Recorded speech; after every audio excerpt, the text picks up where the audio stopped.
இலக்கிய சீரியலில் அடுத்து என்ன நடக்கலாம் அப்படின்னா, ஸோ ரேவதி அம்மாவை நம்ம இலக்கியா பார்த்துறாங்க. அதுவும் எஸ்எஸ்கே ஆஃபீஸில். எஸ்எஸ்கே ஆஃபீஸ்க்கு போனால் ஏதாவது நமக்கு ஒரு துப்பு கிடைக்கும் அப்படின்னு தான் இலக்கியா அங்கே போனாங்க.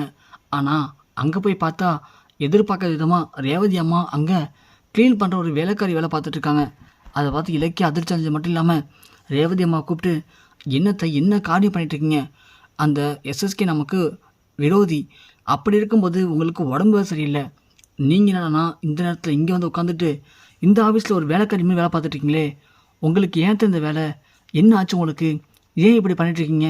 இந்த விஷயம் மட்டும் கௌதம் தெரிஞ்சால் அவர் மனசு உடஞ்சி போயிடுவார் தெரியுமா?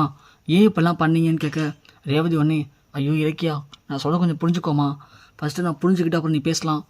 நான் இங்கே வேலை பார்க்குறேன்னு அந்த எஸ்எஸ்கேவுக்கே தெரியாது. நான் இங்கே மாஸ்க்கு போட்டு அவனுக்கு தெரியாமல் தான் வேலை பார்த்துட்ருக்கேன். என்னத்தை சொல்கிறீங்க? நீங்கள் யாருன்னு தெரியாத அளவுக்கு இங்கே வேலை பார்த்து அப்படி என்ன சம்பாதிக்க போகிறீங்க அத்தை? அதுவும் யாருக்காக இப்படி சம்பாதிக்கணும்? ஏன் அத்தை இப்படி பண்ணுறீங்க? ஏற்கனவே உங்களுக்கு உடம்பு சரியில்லை. பாவம் கௌதம் வேற இப்போது செய்யாத ஒரு தப்புக்கு ஜெயிலில் போய் உட்காந்துருக்காரு. அவரை காப்பாற்றவே என்ன பண்ணி தெரியாமல் சுற்றிட்டு இருக்கேன். இந்த நேரத்தில் நீங்கள் வேறு இப்படி பண்ணுறீங்களா அத்தை? இல்லைம்மா, நான் இங்கே வந்ததே கௌதமுக்காக தான். என்னத்தை சொல்கிறீங்க? ஆமாம் இலக்கியா, கௌதமுக்கு இருக்கிற ஒரே எதிரி இந்த எஸ்எஸ்கே மட்டும்தான். ஏன்னா இவன் தான் எப்படா கௌதமை பழி வாங்கலாம், எப்படி பழி வாங்கலாம்னு சொல்லி காத்துட்ருக்கான். அதனால தான் நான் இங்கே அவனுக்கே தெரியாமல் வேலைக்கு சேர்ந்தேன். வேலைக்கு சேர்ந்தா இவன் போகிற திட்டத்தை கண்டுபிடிச்சி அது மூலிமா கௌதமை காப்பாற்றலான்னு நான் இங்கே வந்தேம்மா. ஆனால் இப்போது நான் வந்துமே கௌதமை காப்பாற்றணும்னு நினைக்கும் போது எனக்கு மனசு கஷ்டமாக இருக்குது இலக்கியா.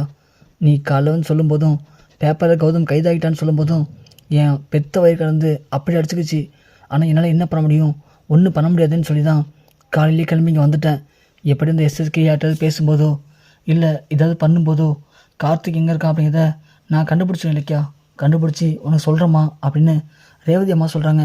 கரெக்டாக அப்படின்னு பார்த்து எஸ்எஸ்கே ஆஃபீஸ் வரான். இலக்கியா இங்கே பாரு, அந்த எஸ்எஸ்கே ஆஃபீஸ் வந்துட்டான்.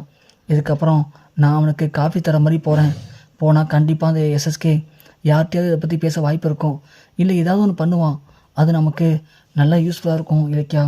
நீ சொன்ன மாதிரி கண்டிப்பாக கௌதமை எந்த ஒரு தப்பும் பண்ணலை, நிரபராதின்னு சொல்லி வெளியே கொண்டு வந்துடலாம் இலக்கியா.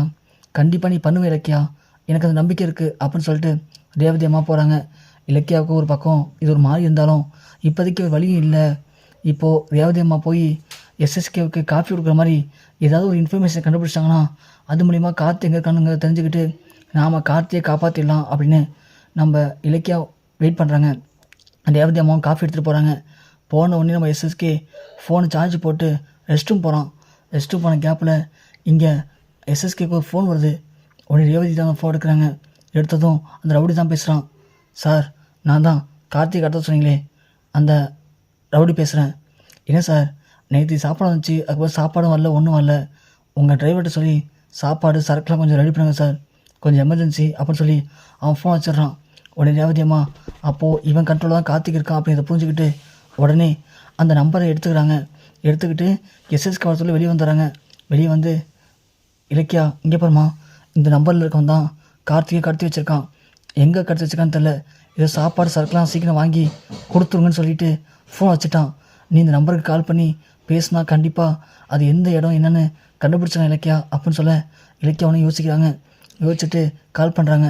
இதுமாதிரி எஸ்எஸ்கே சார் அனுப்பிச்சாரு, சாப்பாடு சரக்குலாம் கொடுத்துட்ருக்காரு, எங்கே எடுத்து வரணும் அப்படின்னு கேட்க அவன் உடனே நான் அவங்க லொக்கேஷன் அனுப்புறாங்க வந்துடுங்க அப்படின்னு சொல்லி லொக்கேஷனை ஷேர் பண்ணுறான்.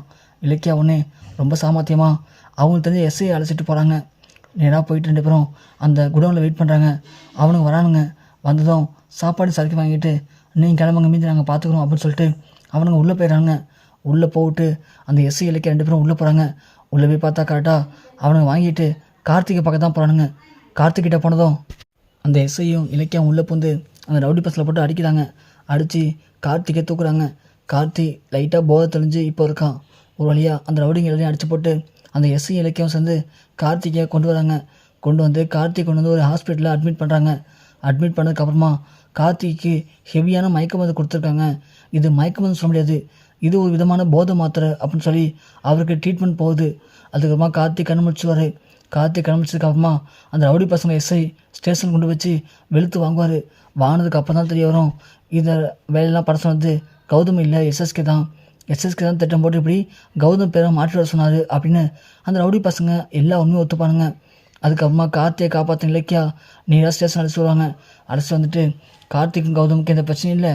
கார்த்தி உன்னை கடத்தினது நம்ம கௌதம் கிடையாது, அந்த எஸ்எஸ்கே தான். எஸ்எஸ்கே கௌதம் பழி வாங்கிறதுக்கு திட்டம் போட்டு உன்னை கடத்தி இப்படி ஒரு கேம் விளையாண்டுருக்கான் அப்படின்னு இலக்கியா கார்த்திக்கு புரிய வைப்பாங்க. அதுக்கப்புறம் கௌதம கோர்ட்டுக்கு போகிற கௌதமை அதே இடத்துல வச்சு கார்த்திக் மூலயமா இலக்கியா கௌதம் நல்லவர், கௌதம் எந்த தப்பும் பண்ணலை அப்படின்னு நிரூபித்து கௌதமை வீட்டுக்கும் கொண்டு வர போகிறாங்க இலக்கியா ஒரு வழியாக. அதுக்கப்புறம் தான் கார்த்திக்கு எல்லா உண்மையும் புரிய வரும். எஸ்எஸ்கே தாட்சாயணி 2 பேரும் மோசமானவங்க, கெட்டவங்க, தான் குடும்பத்தை பிரிக்கணும் பழி வாங்கணும்னு ஆசைப்பட்டு என்னையவே பகலராக பயன்படுத்திக்கிட்டாங்க அப்படிங்கிறது கார்த்திக்கு கண்டிப்பாக புரிய வரும். ஆனால் அதில் அஞ்சலி மாட்ட மாட்டாங்க. ஏன்னா அஞ்சலிக்கு எதுவுமே தெரியாது அப்படிங்கிறத கார்த்திக்கே புரியும். ஆனால் அஞ்சலி திரும்பவும் ஸ்லோ பாய்சன் மாதிரி கார்த்திக்குடியே ஒட்டிக்கிட்டு அட்டைப்பூச்சி மாதிரி திரும்பவும் கார்த்திகை எப்படிலாம் ஏமாற்றி கார்த்திக் மூலிமா கௌதம் பேருக்கு சொத்தை பிரிக்கலாம் அப்படின்னு திரும்பவும் திட்டம் போடுவாங்க நம்ம அஞ்சலி.